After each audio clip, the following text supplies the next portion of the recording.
when I was previously talking about your experience going into a movie, that really helps you set the feelings for the film and how you're gonna react and whatnot. I actually had a very negative experience going in.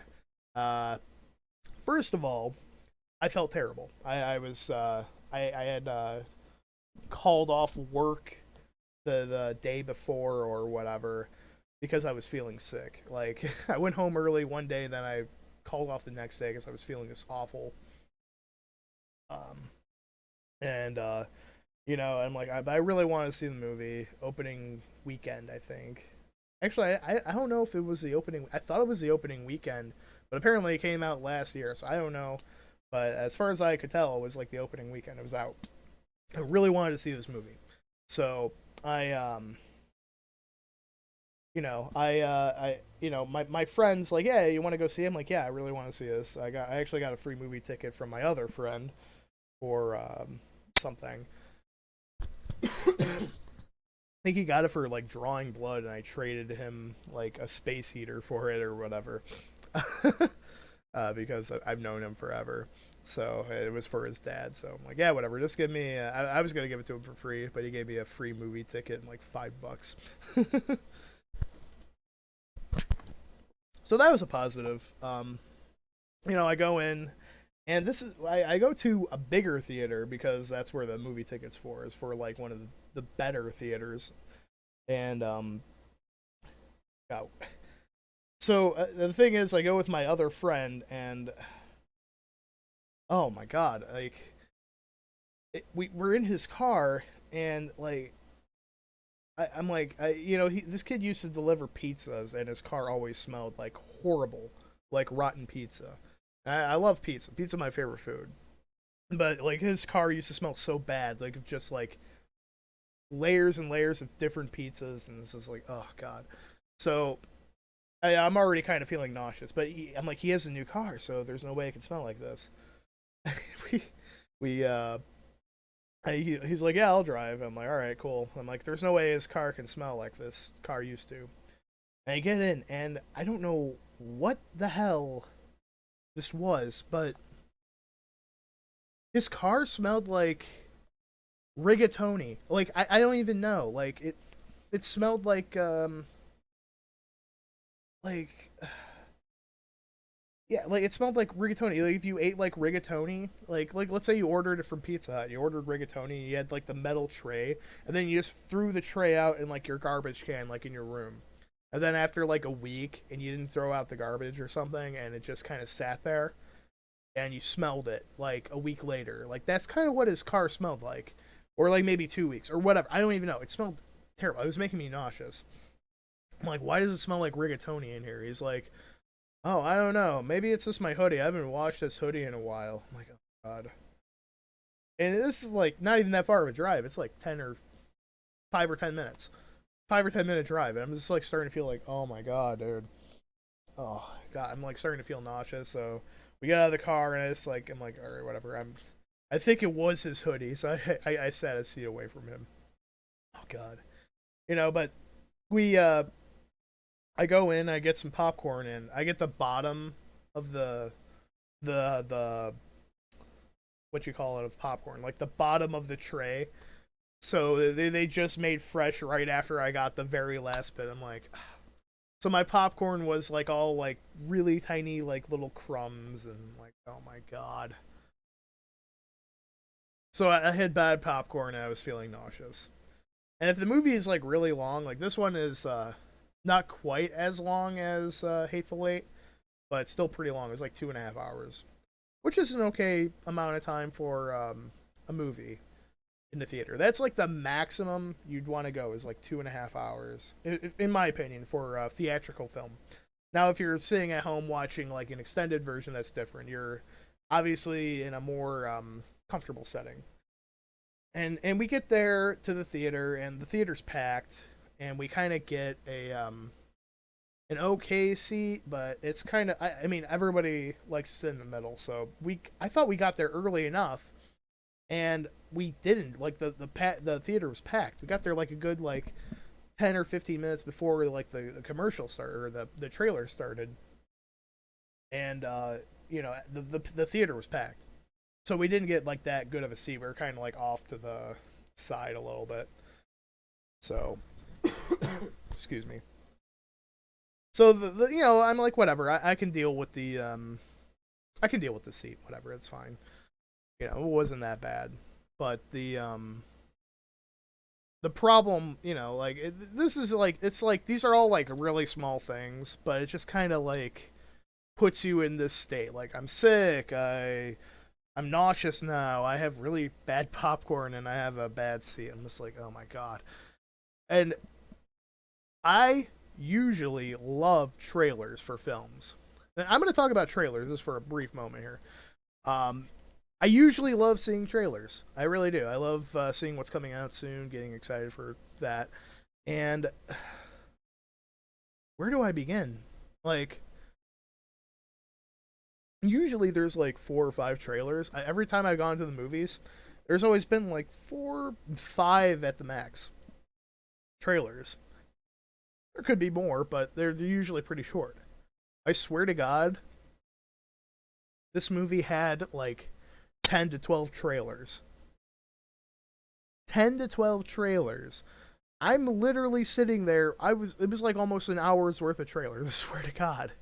Like, if they're all like 2.5 minutes, that's like, geez, it's so long. Like, that's like a half hour's worth of trailers. Like, are you kidding me? For movies that look stupid as shit, like the best trailer was the only one I'd probably go see is Deadpool. Um, and that's just because my girlfriend wants to see it. Other than that, I don't. There's like 13 hours in Benghazi or whatever. I mean, that movie looks stupid. It reminds me of this other film I saw that I actually fell asleep watching was Act of Valor. Movie was so bad. Me and my friends went to a Mexican restaurant and I had like a margarita beforehand. And then we go to see this movie and I fell asleep. And that's what 13 Hours in Benghazi reminded me of. It reminded me of that shitty movie where the actors were actual Navy SEALs. Let me tell you something. I don't want Navy SEALs in my movies unless they're like extras. And I don't want actors being my Navy SEALs. Okay? That's not how that works. uh, excuse me. So, yeah, that was a terrible movie. But that's what 13 Hours. I mean, it's directed by Michael Bay. Maybe it will be okay. But yeah, Deadpool was the only one that looked interesting, and like usually they save the biggest trailer for the end, and then this one had two. It had the Deadpool trailer, and I thought this one was going to be the last one. The Independence Day revenge trailer or whatever the hell it was that doesn't have Will Smith. But what? Why? Who wants this? The movie's like how old? When did that come out? 98? Jesus. Like you gotta be kidding me. Like, why? Or 99? Who cares? Whatever, it doesn't matter. Why is there a sequel coming out? It's like almost 2 decades too late. Or was it 97? It might be 20 years later. I need to look this up now. I'm curious. Independence Day. Didn't come up. Let's see here.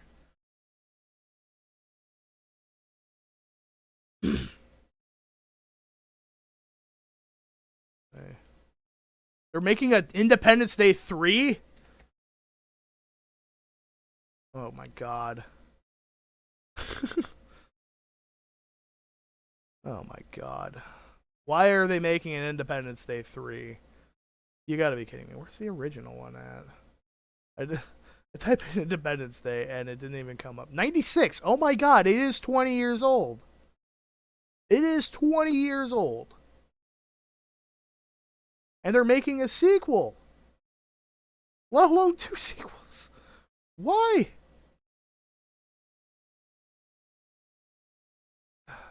Oh my god.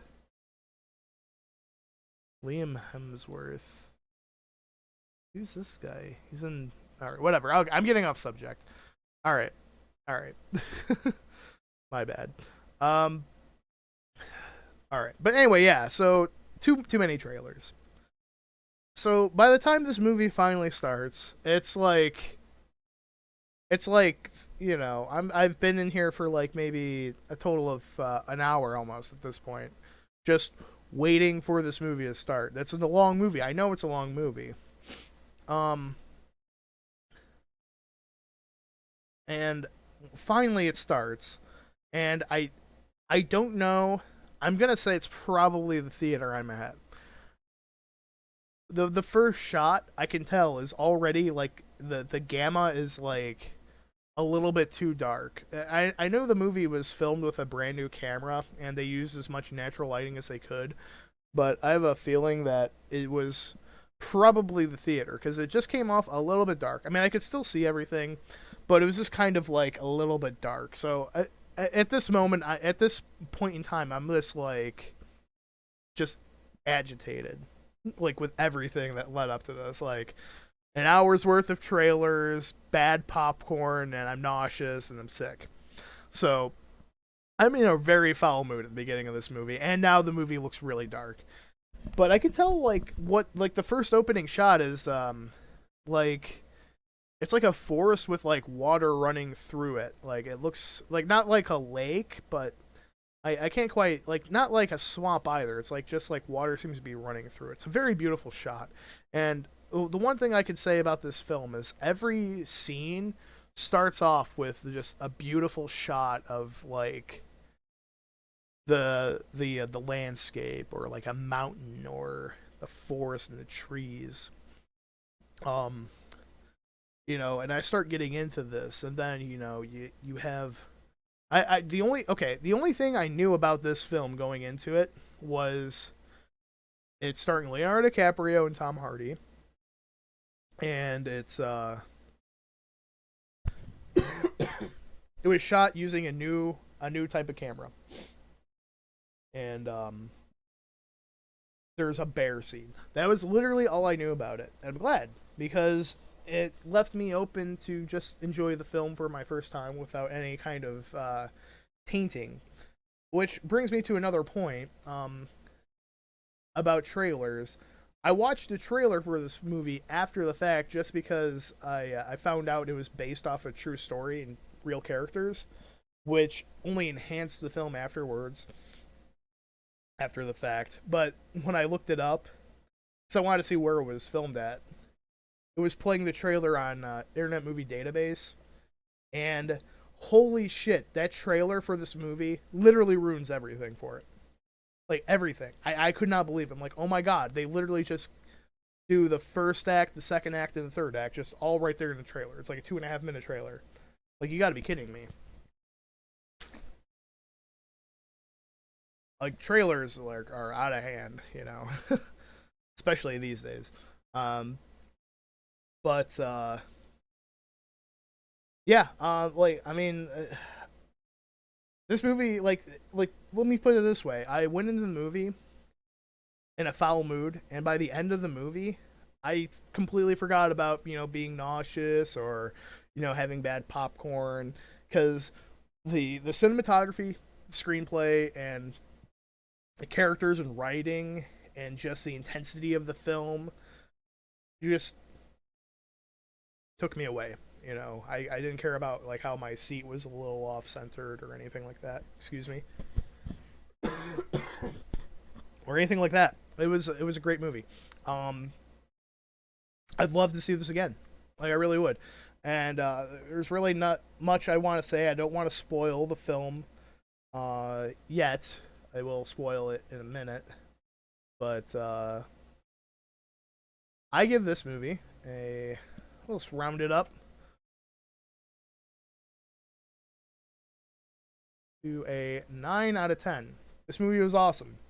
Definitely see it in theaters if you can, or on the biggest screen you can. It's a great film. The acting from DiCaprio is incredible. Tom Hardy, like British actors are just better than American actors. I'm just gonna say that. And this guy, like, I thought he was going to be like, it's about frontiersmen, and he, I thought he was going to be like a British frontiersman because Tom Hardy's British. This guy is freaking a hillbilly, like a straight up like American hillbilly.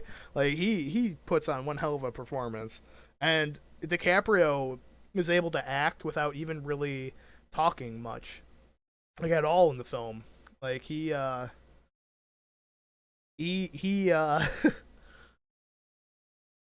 puts on one hell of a performance. I really think that these guys should win Best Leading Actor and Best Supporting Actor, hands down. I don't think anybody else should even come close. Now, is that really going to happen? I don't know. I don't think so. I think that they'll probably give supporting actor to Sylvester Stallone just because I don't think I really don't think anybody deserves supporting actor more than Tom Hardy after seeing this. Hands down, he did the best job.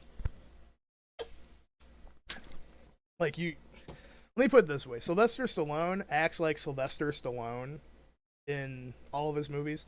This guy, Tom Hardy, acts like the character. Like he acts like he becomes this character. And the same thing with DiCaprio. DiCaprio acts mostly through body language in this film, and the lines he does speak, half of them are in a Native American language. He had to learn two Native American languages for this film and act in them and make it convincing. He does phenomenal job. He always does. He really should have won like best actor like two or three times by now, but they're just been jipping him for whoever else. But yeah, great film. By the end of it, I completely had forgotten about like all my negative aspects. Don't want to give away anything really about the movie, just because it's that good. If I say anything about it, you know what? If you had already seen the movie, you can continue watching. Other than that, I want you to cut the video off here because it can really ruin it. Because there's a lot that happens in this movie that is important and makes you really feel for it. Now, that being said, I'm sorry, I'm still sick. Uh, the part that really gripped me. So there's a bear attack, and DiCaprio's character Hugh Glass gets his throat slit by a bear. He fights a bear by himself and kills it. That right there is impressive. It's a grizzly bear too, not just like a black bear or anything. It's a grizzly bear. It's a full size effing grizzly. And he kills it by himself, and that's a very intense scene. And I don't I don't hold anything past filmmakers these days to just kill off a character in like the first like act. Like it's being billed by Leo DiCaprio, and he dies in like the first act because that's happened in Psycho. Ever since I've seen Psycho, that's what I always think. Like if it's like a movie that it's not like Batman or something or James Bond, I always expect the character could not always expect it, but it's a possibility that the character could just die in like the first half of the movie because that's happened before, right? Um, so that happens, and I literally thought he was going to get shot, and basically, or basically they're carrying him over this frozen wasteland, and they're like, well, we need to dump him because back then, you're carrying around a dead body, or not a dead body, but you're carrying around extra baggage. The guy's probably gonna die. They all assume he's gonna die, and they're about to just off him right there. And I literally thought they were gonna just kill him, and then like, maybe Tom Hardy would take the brunt of the acting or whatever. And this is where like, if you had already read the biography of Hugh Glass, the actual person, you know that that's not how it actually winds up. But yeah, very intense, and I don't know. Basically, Tom Hardy's character really wants to kill this Hugh Glass. He does not like the guy at all. Like they already have bad blood between the two of them, and you know, he wants the guy dead just because Tom Hardy's character is a dick, and basically he's very greedy, and he really wants. Oops, oh that happened.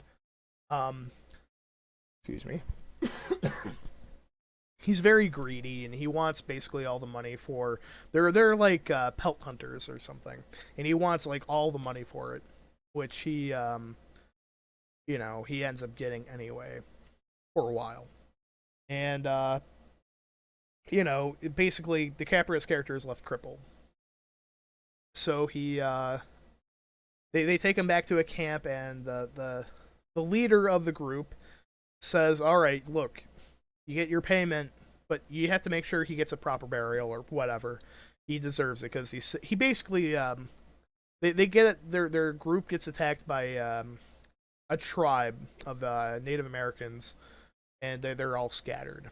So he's like, all right, fine, but he basically led their group to safety. DiCaprio's character led their group to safety. So the leader is like, look, you gotta make sure this guy gets proper burial. It's like, all right, fine.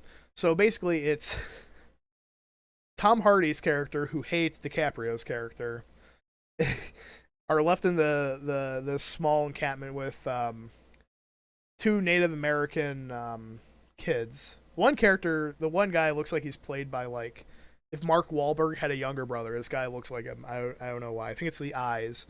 And then DiCaprio's son in the movie, who is also part Native American. So, excuse me. They're left at this camp with just them, and basically when the other kid wanders off, Tom Hardy, when both of the characters, both of the Native American kids wander off, Tom Hardy walks up to DiCaprio's character and he's like, "Look, I can end this now. Just blink your eyes and I'll end it right now." Excuse me. you know, and DiCaprio's like, "No, like he's like, hey, just blink once and I'll do it." And he's just like, "Come on, blink once." And it's like, he's gonna end up accidentally blinking, and so he does. He's like, "All right, fine." He like gets like forget what he gets, but he starts like I think suffocating the guy, and then DiCaprio's Hugh Glass's son comes up and like hits the guy and whatever, and basically, uh, the Tom Hardy's character ends up shanking Hugh Glass's son. I cannot remember Tom Hardy's character's name. And he DiCaprio or Hugh Glass watches his son get murdered right there, and he's completely unable to do anything about it. Like just think of how infuriating that would be to just watch somebody you love get just like slaughtered in front of you, and you can't do anything. So then the other Native American kid comes back to the camp, and basically they end up abandoning Hugh there just to die, basically freeze to death. And the whole premise of the movie is Hugh Glass getting his revenge, and that right there, that scene is so well done that it's very rare that like a film like actually gets me invested in the character. This happens in like the first like half hour. It's in the first act of the film, and this gets you invested in it. At least it did for me. And I was just like, wow. And like every shot of this movie is like just so beautiful. The settings are beautiful. I really want to see this movie again. I want to buy this when it comes out. If I could compare it to any other film that it reminds me of, it kind of reminds me of Gladiator in terms of just the nature of it. It has like this almost surreal nature about it at times when it's supposed to be a very realistic sort of film. Just like at times there are these like sort of sequences of like of how do I put like just like spirituality, I guess. I can't really describe it. Like it's just you have to see this movie. See it in theaters if you can. or when it comes out, if it for whatever reason, if you don't see this until it comes out, um, then you shouldn't have been watching this half of the movie or this half of the review. Um, then yeah, you see it again, whatever. It's awesome. Um, it's a great film, great film. Definitely, I think it should win. It's nominated for 12 awards.